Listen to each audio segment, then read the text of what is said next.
नमोऽस्तुते तप्त काञ्चन गौराङ्गी राधे वृन्दावनेश्वरी वृषभानुसुते देवी प्रणमामि हरिप्रिये वाञ्छाकल्पतरुभ्यश्च कृपा सिन्धुभ्येव च पतितानां पावनेभ्यो वैष्णवेभ्यो नमो कृष्ण चैतन्य श्री अद्वैत गदाधर श्रीवासादि गौरभक्तवृन्द हरे Krishna Krishna Krishna Hare Hare Hare Ram Ram Ram Hare Hare. So we are reading from page 59 on the PDF. 59. Okay. Sorry. 50 on this book. 50. 50? What's the It should say, should devotees be formally designated in a particular occupation? Hridayananda. 50. I wanted to... 50 page number. Oh, if you want to look at the 66 on the...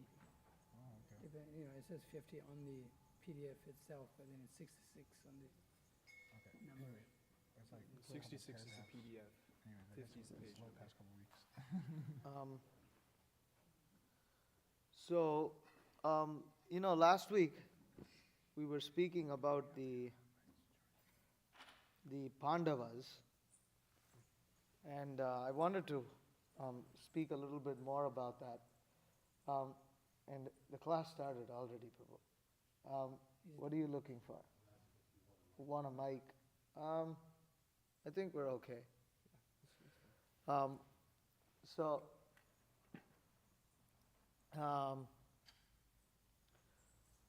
was I saying? The Pandavas. Yeah. So the Pandavas, they're Kshatriyas, and then Duryodhana being, it's different ways of seeing how evil Duryodhana was, that at a time you can come closer, sit in a circle, not in class. So, Duryodhana was at a time when Varnasrama system was actually intact and was going on, where it's hard, you can sit here,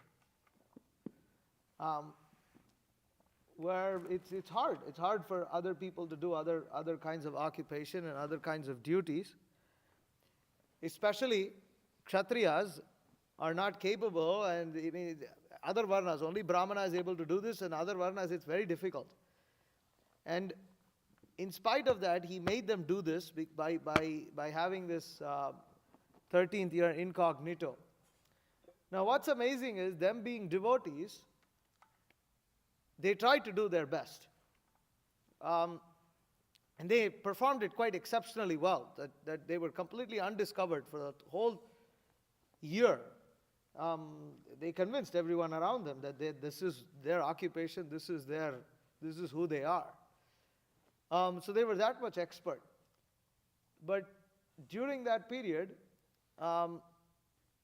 this commander-in-chief of the king of Virata, his name is Kichaka.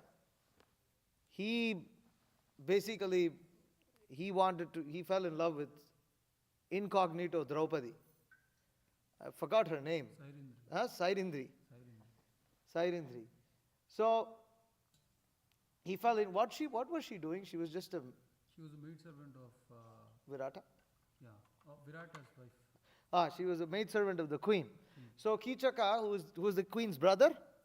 Kichaka is the queen's brother. So Virata's brother-in-law.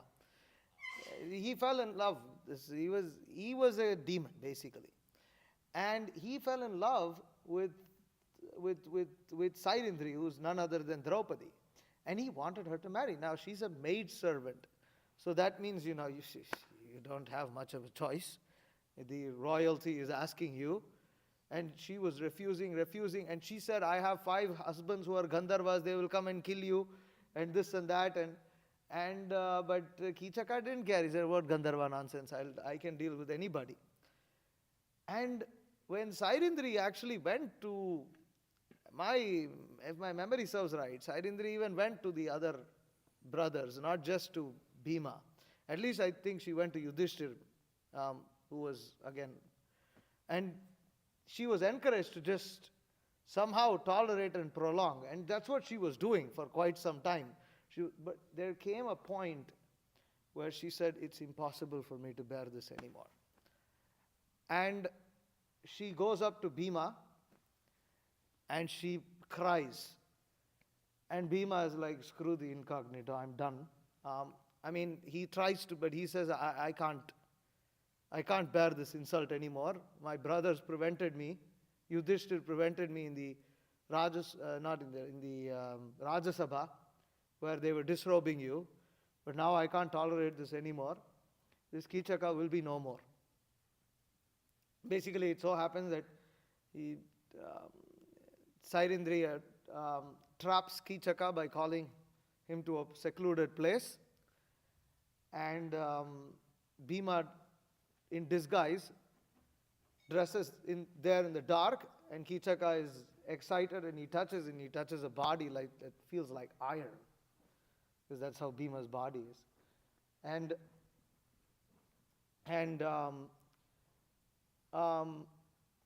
anyways, what Bhima does is he reduces him to pulp. There's no bones anymore. It's just pulp. That's it. You don't know where the head is, you don't know where the hand is, you don't know where nothing is. It's completely reduced to pulp, and Bhima becomes very satisfied. And what does he do after that? He goes and sleeps nicely. This is Kshatriya. He kills someone to pulp, to the extent that their form itself is no longer visible, and he goes and sleeps. He feels very satisfied, and he's had a nice night. He had a nice night. This gives you an idea of Kshatriya quality. And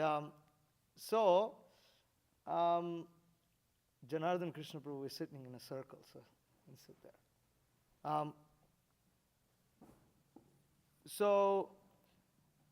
Why I'm relating this story is that in one sense, Sairindri, from one perspective, you can say that she was unable to perform her tolerate this duty because it's incognito, and she was asked to tolerate it. She wasn't able to do it, because it's not her nature. It's just she's a royal woman. She's not a prostitute. She can't tolerate this level of dishonor. But in spite of that, the Pandavas were protected. They never lost. This is how Duryodhana figured that the Pandavas must be in Virata's kingdom. Because they're trying to find, and they couldn't find it all. But then when they heard this Kichaka was reduced to pulp, Duryodhana was like, this must be Bhima. Bhima must be hiding in that kingdom somewhere. He must be there. So the way we're going to find out is we're going to wage war on Virata, which is what they do, because they know Virata is an ally of the Pandavas. And so, anyways, Krishna protects them. But the point here is that as pure devotees of Krishna, not only were they glorified, not only are they glorious because they performed duties that nobody else could have done. For their Varna, it is not possible to do this. That's why Duryodhana gave that thing. But as pure devotees, they were able to show that they were actually above Varna and Ashram. And that they were able to do things that otherwise it would have been impossible to do. And while doing such things, sometimes, because it's not one's nature, we may not be able to do it as perfectly.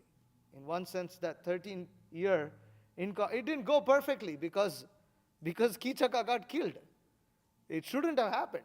If Bhima didn't do that, there would have been no war, nothing. It caused a huge thing because of that. But then Krishna protected them, because somehow he bewildered the mind of Duryodhana, and the time they attacked, the 13th year was already over.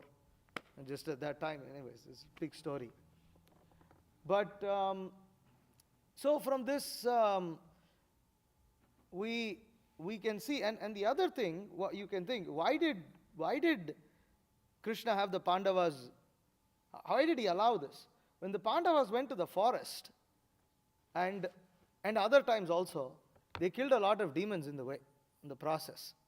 They, as they went to different places. One example was when the Pandavas were trapped in the wax palace, and then they escaped the house of house made of wax. They hid in a kingdom, and then Bhima killed this demon. What is it? Hidimba? Hidimba? Hidimba. This Rakshasa, he killed him. So the Pandavas, being pure devotees of Krishna, one of the reasons he came was to kill the demons in the world. That was one of the reasons why that's one of the reasons he says he has to leave Vrindavan, he has to be in Mathura, because there's so many demons he has to kill. And therefore, he had to not just kill the demons who were coming to Vrindavan, but there were so many demons in the world, and he had to kill them all. And so he organizes the battle of Mahabharata. He has the Pandavas go here and there and killing so many demons.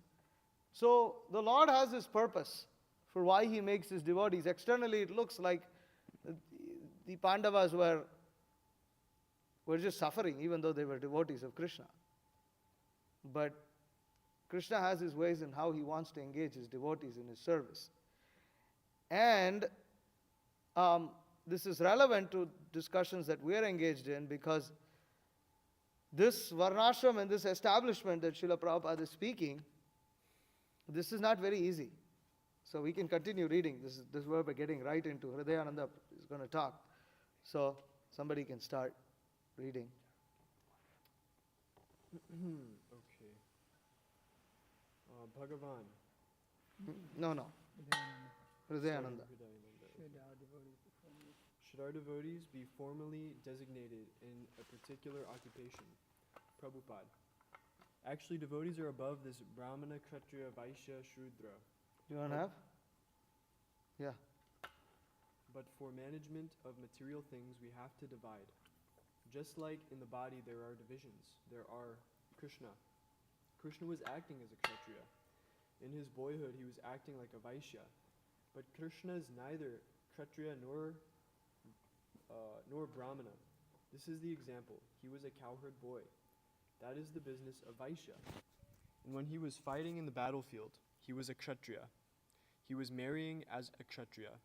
So although he was acting sometimes as Kshatriya, sometimes as Vaishya, but he's neither of these. So devotee is like that. He may act in any position, but he is above all the material conception of life. That is perfection. Hare Krishna, Hare Krishna. Nitai, Srila Prabhupada, what should the Kshatriyas be taught? Prabhupada, Kshatriya should be taught that he is manager. He must see that everyone is engaged.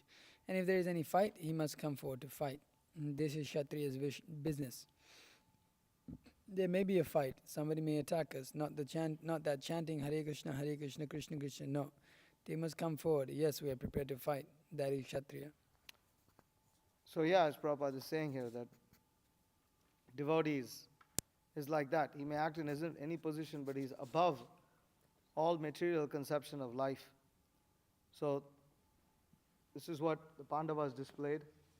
And if we are to serve Srila Prabhupada's, and we are to fulfill Prabhupada's mandate and push forward this mission, we have to come to that platform. Otherwise, it's very difficult, because we have to play different roles in order to push this movement forward. And these different roles, they're all ultimately the same, because they're being engaged in Krishna's service. And we should try our best, and Krishna will protect. Krishna will take care of our lacking. So. It's interesting too, because the Varnas, They're not able to hear. Yeah. you're saying that they're all the same, and that's what Chaitanya Mahaprabhu taught, right? That the Varnas and the ashramas are Naham Vipro, Navaipi. Yeah, I mean, we don't identify with them. We may assume certain roles for the sake of service. They're the same, you're saying, which is a very interesting point. Yeah, in the sense that because we are not accepting them on the basis of the body, and we are accepting them on the basis of service, although the service is related in some ways to the body. Someone like myself can't lift heavy weights. So obviously someone with a stronger body can lift better than me. So there is the body, but does it make an actual difference? No. So we assume these roles for the practical need of our service, but ultimately all devotees will be treated the same. That's Daiva Varnasrama.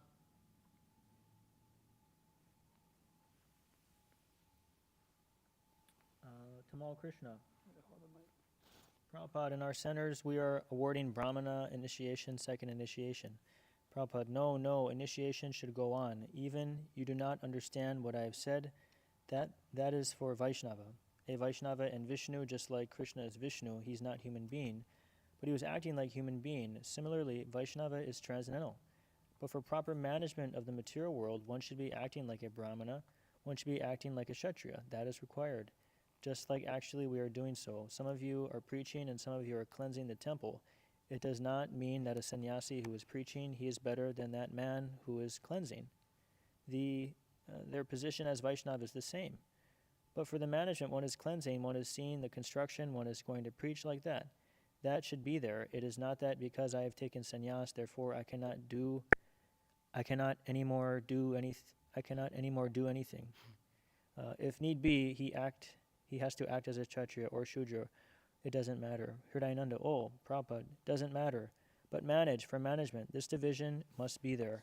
Otherwise, it will be mismanagement. Yes, a Vaishnav coming to the position of doing the work of a Shudra does not mean he has become Shudra. He is Vaishnav. Try to understand this point. Just like in the stage, if you want to play something, one must be king, one must be queen, one must be, but neither of them king or queen. That is stage play. Similarly, to manage things in the material world, we have to guna karma. Karma, there must be. Therefore, the karma should be done, executed according to quality. So, as far as initiated devotees, this should be the standard. That if they're initiated, they should be willing and able to do the needful. They should feel for the Guru's mission, and they should do it. Now, once we set this as an example, then there may be others who may not be fit who may not be that much interested in practicing Krishna consciousness seriously. For them, these roles are real. For them, it does make a difference because, they're still very much in the bodily concept. So this is for proper management of society, to set a proper example. Yeah. Atreya Rishi. So in our movement, the leaders must decide how every devotee and every resource is engaged properly. Prabhupada, that is leadership. Which man is fitted for which work? Atreya Rishi. Yes, utilization of all resources. Prabhupada, yes. Atreya Rishi, including devotees and funds and everything. Prabhupada. Then the first thing is that we should see that everyone is engaged. How he should be engaged, that requires leadership. But the first business is to engage everyone. Nobody should be without engagement. Then it will be idle works. What do you call? Idle brain is devil's workshop. And the devil is Kamini Kanchana, women and money. This is devil. So if you remain idle, then you shall think of devil. So we should see that everyone is engaged properly. Hare Krishna. Jai. Break. Instruction in this connection is very important. Everyone should be trained as Vaishnava. At the same time, he should work in different position for management. So if our men are not prepared, Tamal Krishna Maharaj, for doing the ploughing work, then what is the use of purchasing land?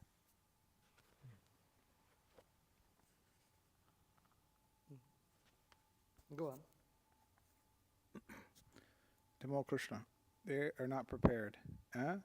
They are not prepared. Then you have to engage laborer and spend 200 rupees per head at least, including salary and food, and the production is nil. In this way, there must be 10,000, 20,000 expenditure. Am I right or not? That you bring money some way from anywhere and let us spend lavishly. What kind of management is this? We should consider the money, after all, is earned with hard labor. So somebody will bring money with hard labor, and another buddy will spend like irresponsible prince. That should be stopped.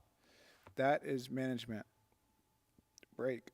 Especially is that the religion means to make a class of men simply idle. What is that? Opiate. What is that called? Opiate of the people. Therefore, we are against religion. But actually, if we show that we are producing, we are managing, we are educating, then we can counteract the communist tendency. But they are seeing that escaping. They say they escape responsibility of worldly life and they're indulging in some religious. That is the tendency. Everywhere, the government is complaining like that. Therefore, they do not want to increase the number of temples, increase the number of devotees. They do not want, because they say these are a class of idle men. They cannot do anything, and they take to this religious life. That is the tendency. They're feeling like that. But if you show that you're actually doing something ideal, then they will appreciate. Make a small unit of community and show ideal life, not idle life. Ideal life. Then that now in Bombay, they have refused because they are under the impression that these Europeans have come under some sentiment, and what is the use? They have taken some plea and rejected our break is there. As we are making counter propaganda against Maya, the Maya is also very strong. She will also make propaganda against you very strong. So unless you become very sincere devotee, then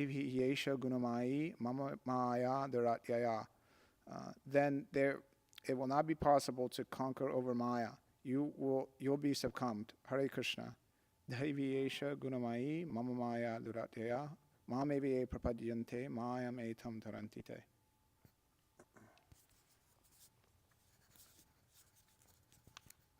In India, the Brahmana class, they say, "Oh, I am born in Brahmin family. Why shall I do this work?" You see, therefore the whole society has gone to hell. In your country still, they accept any kind of work. It doesn't matter. And here in India, if he happens to be a Brahmana, he'll not take any kind of work. Means, just like plowing, he'll not agree. Therefore, so much land. The Kshatriya is thinking, I am Kshatriya. The Brahmana is thinking, I am Brahmin. And the land is lying fallow. There is no production. He will go to the office and fight with the pen as a Kshatriya. And instead of studying Vedas, he'll study the rules and regulations given by the office. But he'll not come to plow. Therefore, the scarcity of food. He'll go to a mill to work as an ordinary laborer. He'll go to the mill to work as ordinary laborer. He'll not come. So much land we see lying unutilized, and they're crying for grain. Why? The same example. I was writing that in New York City, the whole city is full of dirty things, garbage, for want of cleaners. And you go to the Central Park, you'll find so many hippies are lying down, idle. Acharya Rishi, unemployment. Prabhupada, not employment. They'll not work. That means mismanagement. Why they should remain down. Why they should remain without any employment. But the government is not doing that. Devotee, they do not feel inspired. They do not feel inspired. No one has desire. Prabhupada, that means mismanagement. You had no desire to take to Krishna consciousness, but you have been taken to it by some way or other. That is management. Hridayananda, Jai Prabhupada. Prabhupada, that is management. Hridayananda? Yeah, Hridayananda, you are expert manager. This is the challenge. This is the big challenge.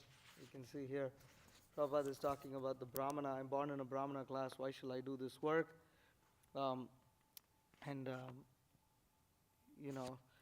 Like this. Same thing you can also see sometimes even within our society. Devotees are like, no, I won't do this service. I'm this kind of a devotee. I'm pujari. I won't clean the bathroom, or I'm a book distributor. Don't make me mow the lawn, or whatever that may be. And it won't work.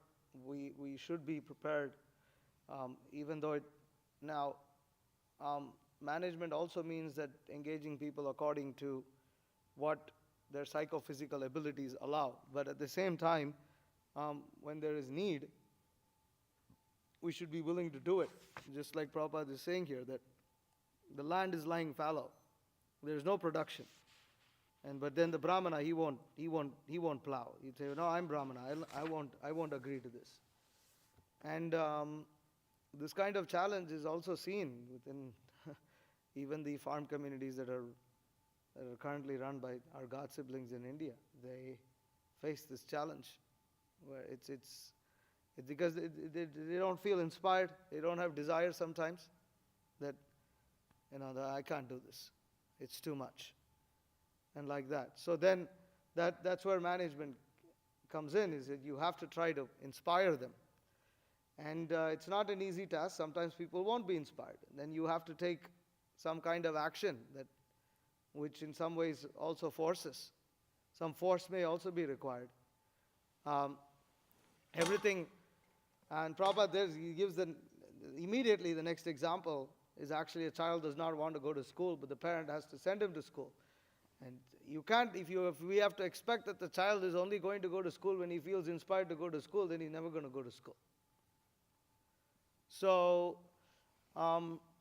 this is the challenge. This is the big challenge, that it's a voluntary. Do you want to stand up? The challenge is that when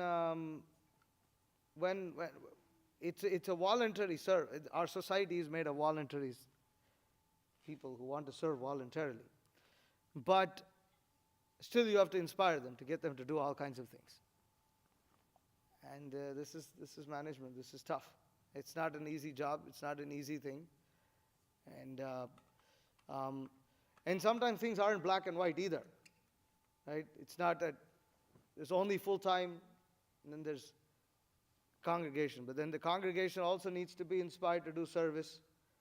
And the congregation is important also. Just like Guru Maharaj was making the point about, I saw this even when I went to Hungary, that there are several devotees who are living outside the farm, but they play a very important role in the farm's existence and in different kinds of service. And if you were to chuck them all out, then the farm also suffers. So there's now they do voluntary work, many of them, but you have to be able to encourage people, and you want that kind of help, so that you're able to go on with the mission. And it's not that easy. It's not that easy, but that's management. And this is one of the things actually that the movement actually, in one sense, it needs the most, is good managers. It's very, very, very difficult. Very difficult to find good managers, very difficult to find good management. And so, but there has to be management in society. This American individualistic idea where you'll go out and live, that was sometimes like the concept of the Wild West. Is you just go out there and you just somehow survive.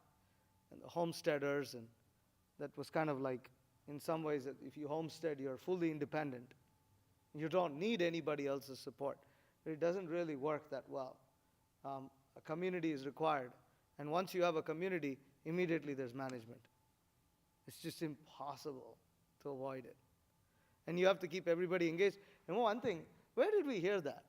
I don't remember exactly where we heard it, but they were saying that, I think Shyama Sundar said that to us, that even the bulls, they also shouldn't be kept idle, the oxen, because they also work, and they're meant for working. Huh? That was New Taliban, Narayan. New Taliban, Narayan? Prabhupada disciple Mataji makes the garlands in class, taller Mataji in New Taliban Who, Narayani? classes. No, Narayan's her son.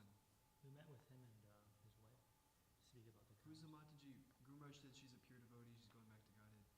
Oh, that's the one who makes the flowers. She picks the flowers, huh? Haridwani. Oh, that's where we heard that. That's the couple that was there. So the couple we spoke to for the cows was that's Narayan is Haridwani Mataji's son? Oh, I didn't know that. Oh, okay. Yeah, so he was saying how, if you don't even engage the oxen, then it's also mismanagement.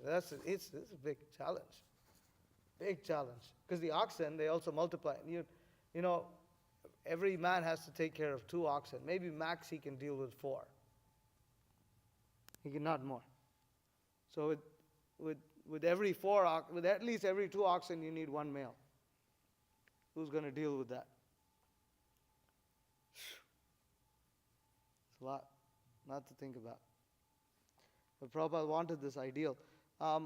Actually, this is it's true that the government likes people like that, because when the Hutterites, they're pacifists.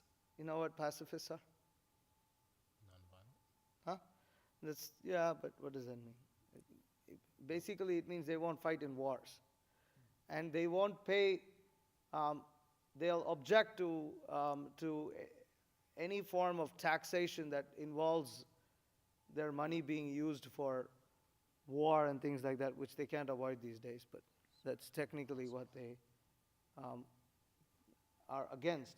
So the pacifists. So anyways, what happens is when World War I happens, they were primarily in South Dakota and North Dakota, and they were being forced to be drafted into the war and fight, because they have large community, a lot of young people, and they didn't want to fight, and so they were running, and so the government confiscated all of their land and their properties and things like that. And Canada offered them clemency. That Canada said that if you come and you do agriculture over here, and you are agriculturally productive, you don't have to fight the war. And so they took that exemption, and most of the Hutterites moved up to Canada, where they contribute a huge part to Canadian agriculture. Back then, there wasn't all these modern tools and implements. It was more old school type of farming. But they were very productive. And they're religious people. They live practically, they don't admit any outsiders and things like that. But this is an example of how governments value such kind of people.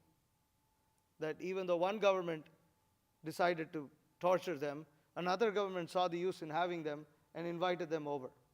So point is they were given shelter, and they were able to escape fighting the war.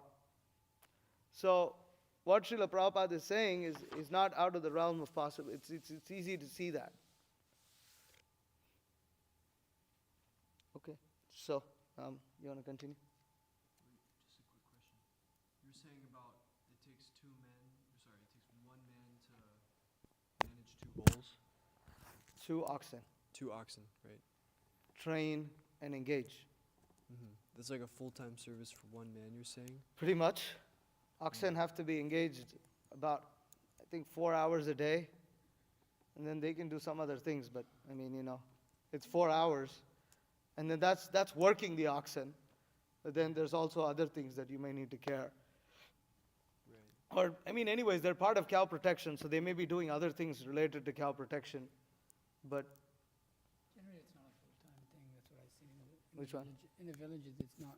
Generally, there's like 2 bulls or 2 oxen, but they're engaged specifically during the times of like where you got to till the land, and then I guess they grind up stuff and things like that. yeah, and when you grind them and all, somebody has to keep going around. Yeah, but it seems that they have their spot. They put them out, and then they let them do their job, and they go on with other stuff. They're very well trained, and they may do it, but most of the time, someone has to kind of be around them.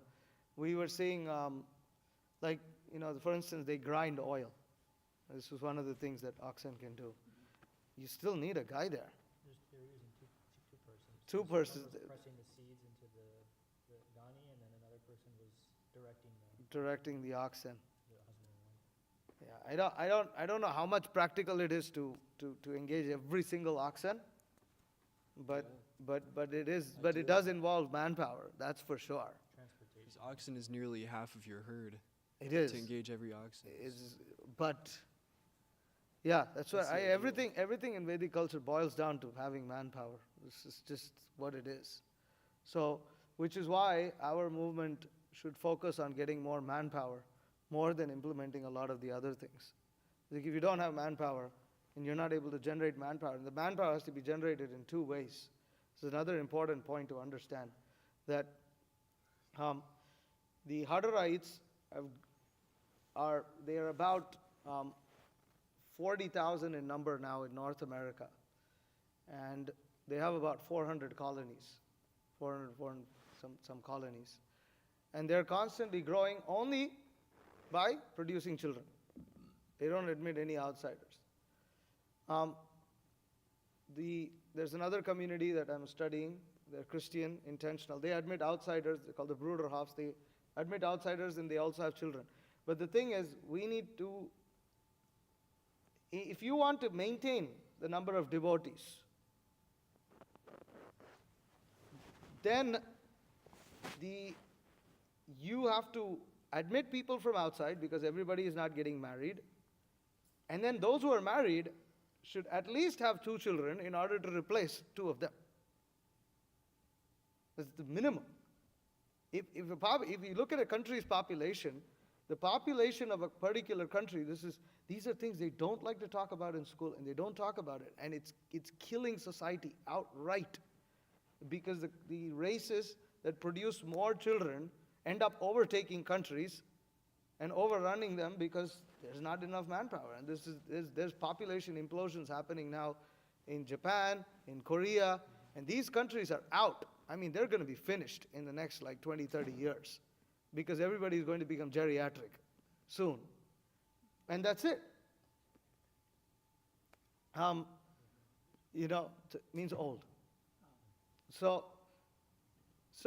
the thing is that because they don't produce children, and in modern society, contraception, this, that, don't divorce, everything discourages having children.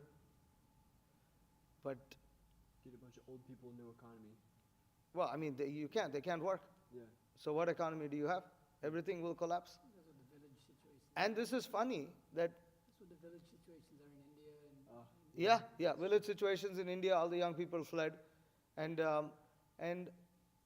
these communities that are not religious, intentional communities that are not religious, are facing the same problem. Only the intentional communities that are Christian are able to go on. Everything else, even if they're spiritual, they don't go on, because they don't have culture, they don't have tradition. And then what does it lead to? Because the family unit is very loose, and the connection with the children, and this is not strong. And the desire for the natural desire of a woman to have children is lacking. And they have all old people, and now the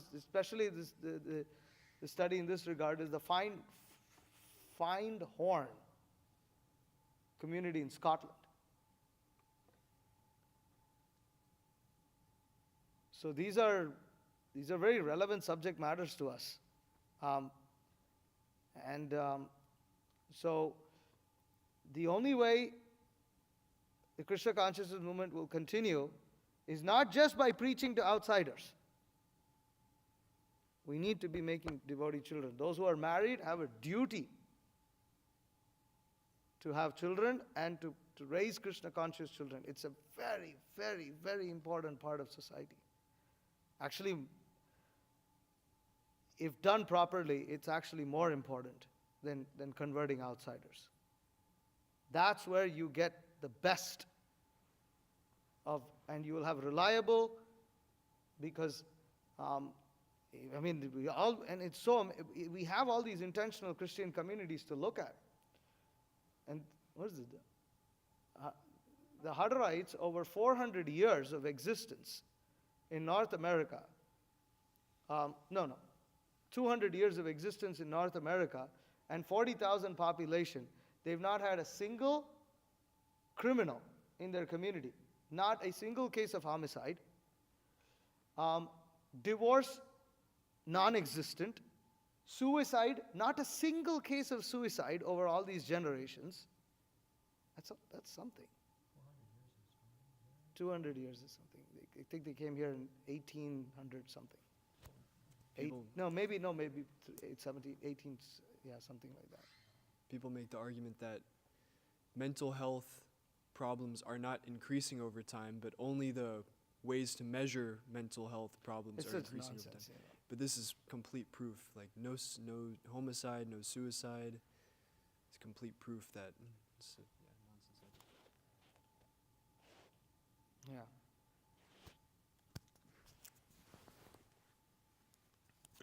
Actually, in that regard, maybe I could do it. Mahotsa's suggesting that. There's a video that Shama Sundar Prabhu shared in Korean. It's a good video. People don't understand. It's very important. This kind of I think it's not definitely not more than.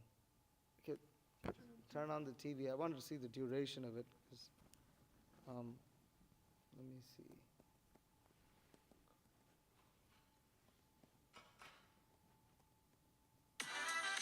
Oops. This is not the video.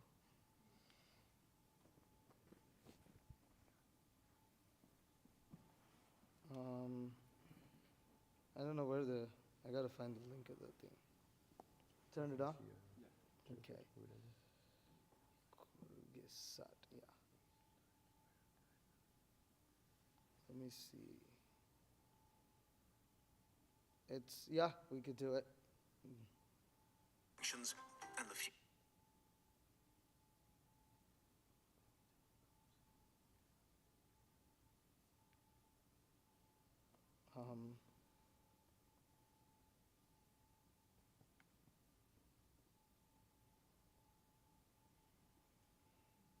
I found one video. I don't know if that's the one. Give me one more second.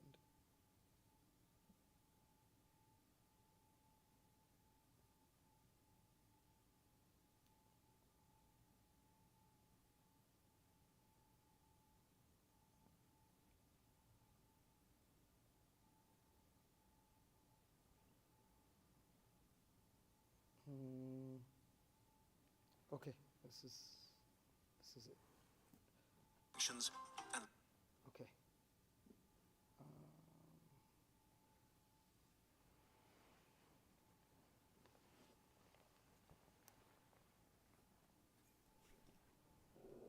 South Korea is over. This sounds brutal, but South Korea will soon start melting on all fronts. Demographically, economically, socially, culturally, and militarily. Because for decades, the country has been experiencing a fertility crisis unprecedented in human history. And we've probably reached a point of no return. By 2060, the South Korea we know and love today will no longer exist. What will the collapse look like? And why is it now almost impossible to stop? The real population bomb. To have a stable population, you need a fertility rate of about 2.1 children per woman. In the 1950s, South Koreans used to have 6 children on average. In the 1980s, the rate fell below 2. And in 2023, it was 0.72 kids per woman, the lowest ever recorded in history. In Seoul, fertility is even lower, around 0.55. On average, about half of the women here won't have any kids, and the other half just one. What do these numbers actually mean in the real world? If fertility stays as it is, then 100 South Koreans will have 36 kids. When they grow up, they will have 13 kids, who will then have 5. Within 4 generations, 100 South Koreans will turn into 5. If we look at today's South Korean population pyramid, we see this is pretty real. There's only one 1-year-old for 4 50-year-olds. After 4 decades below the replacement level, the consequences were still largely invisible. Today, South Korea's population is at an all-time high, as are its workforce and its GDP, which is still growing. When demographics hits you like a freight train, you hit Britain vaguely in the distance, and then it runs you over. South Korea is about to be hit. Let's time travel 35 years into the future to 2060 and see what the country will look like then. When it comes to demographics, the most commonly used projections are those put together by the UN. They envisage 3 scenarios: low fertility, medium, and high. But in the past, all medium UN projections for South Korea have consistently been too positive. But between 2022 and 2023 alone, fertility in South Korea dropped by another 8%. So we're going to use the latest low fertility scenario, which has been the most accurate in the last few years. Keep in mind that we're still talking about projections, and the future is a faraway land. Okay, let's do it. In 2060, South Korea's population pyramid will look like this. The population will have shrunk by 30%. 16 million South Koreans will have disappeared in just 35 years. And it will be the oldest country in human history. 1 in 2 South Koreans will be over the age of 65. Less than 1 in 10 will be under 25. And only 1 in 100 will be small children. Imagine waking up in a country where the streets are strangely quiet with no children playing on them. Entire cities have been abandoned. Half of the population is elderly and living either alone or in overcrowded retirement homes, with a minority of people desperately trying to keep society running. There will be a few major consequences. Oops. 5 words you pronounced wrong. 2 years before your brain starts shutting down.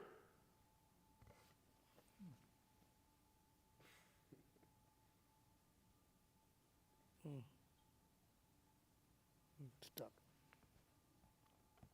Thanks to the advertisement. It just rotates. Hmm? Who has this? You have this YouTube thing? So go to premium. It was on the iPad, but now I gotta get it back on my phone. I don't have it on my phone either. Anyone has?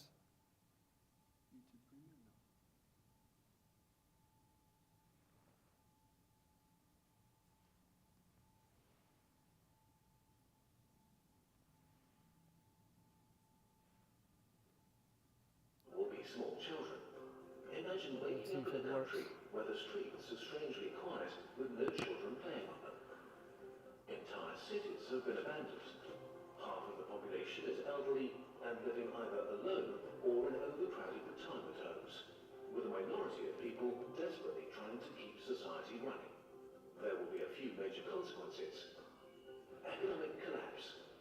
In 2023, a breathtaking 40% of South Koreans over 65 live below the poverty line, but in 2060, this number may seem lovely in comparison.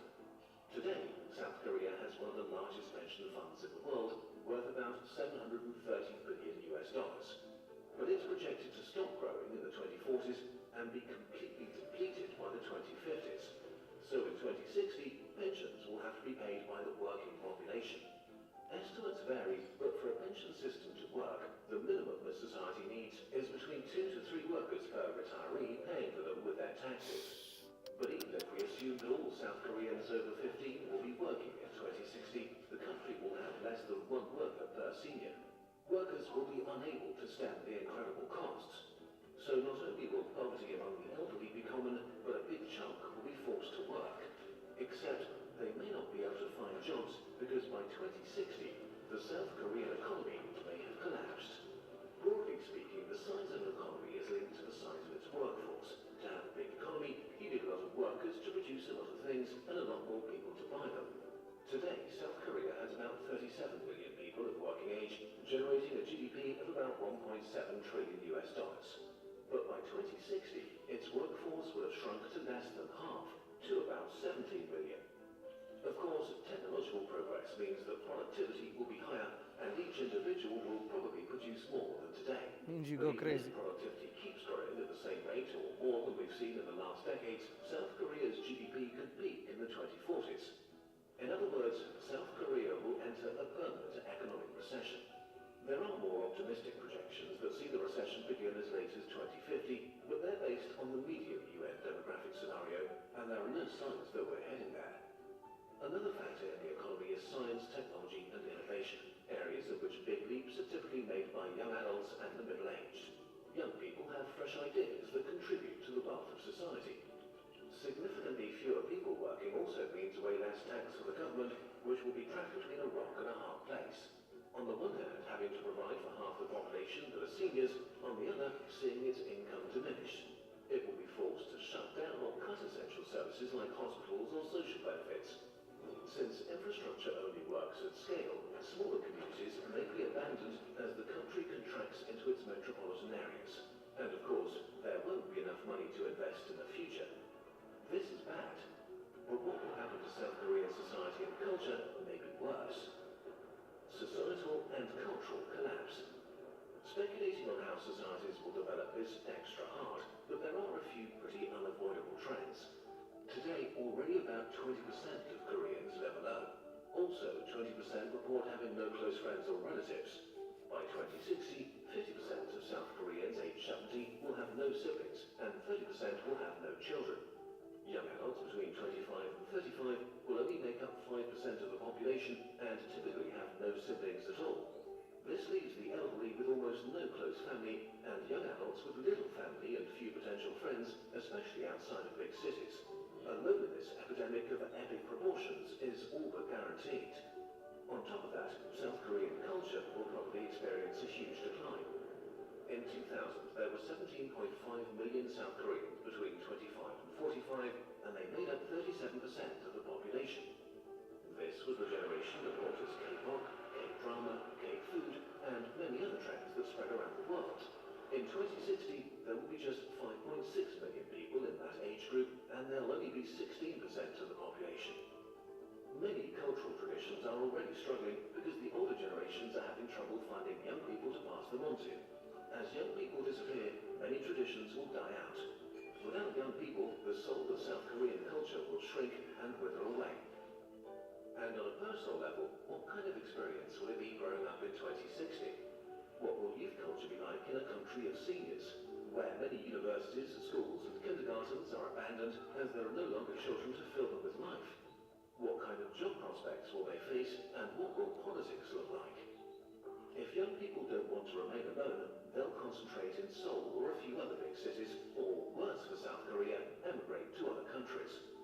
Rural areas will decline, and most smaller cities will turn into ghost towns. We're already seeing this in Japan, which has almost 10 million abandoned houses in rural areas.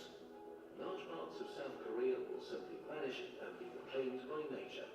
Last but not least, South and North Korea are technically at war, and they could very well still be in 2060. Will South Korea still be able to afford to have its young men do 18 months of mandatory military service? Today, 5% of men of combat age are enrolled in the military. In 2060, it would have to be 15% just to match today's numbers. Okay, wait, this is all a bit much. Is there no way back? Why, there really is no way back. The problem with the demographic freight train is that once it hits, things become irreversible. Let's say fertility in South Korea magically triples to the replacement rate of 2.1 children per woman and stays there. That 2.1 is the replacement rate for a population. It's a husband and wife. 2.1 means that the population stays the same, which is why this demographic understanding is important, and which is why society thrived in the past, and why traditional cultures were possible, because people in general had a lot more children. And the average was more like 3 to 5 kids per family, or even more in many cases. My father has 9 siblings. Eight siblings. He's the 9th. So, yeah. But me, just from between my father and myself, my father, I have only 1 sibling. There's a huge drop. In 2060, it will be an inverted pyramid on top of a barrel. And there would still be only 1.5 people of working age per senior over 65. Even in the best made-up scenario, South Korea has to pass through an unavoidable bottleneck. Oh, Mount another sales advertisement. objections with this book. I just got my black book of questions in the mail. Okay, stuck again.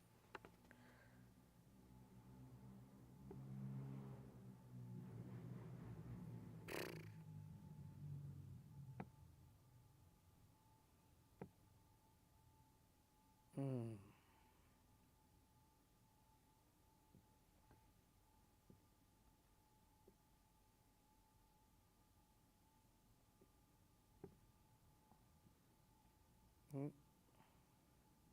I don't know what to do. Ask a question. You ask a question.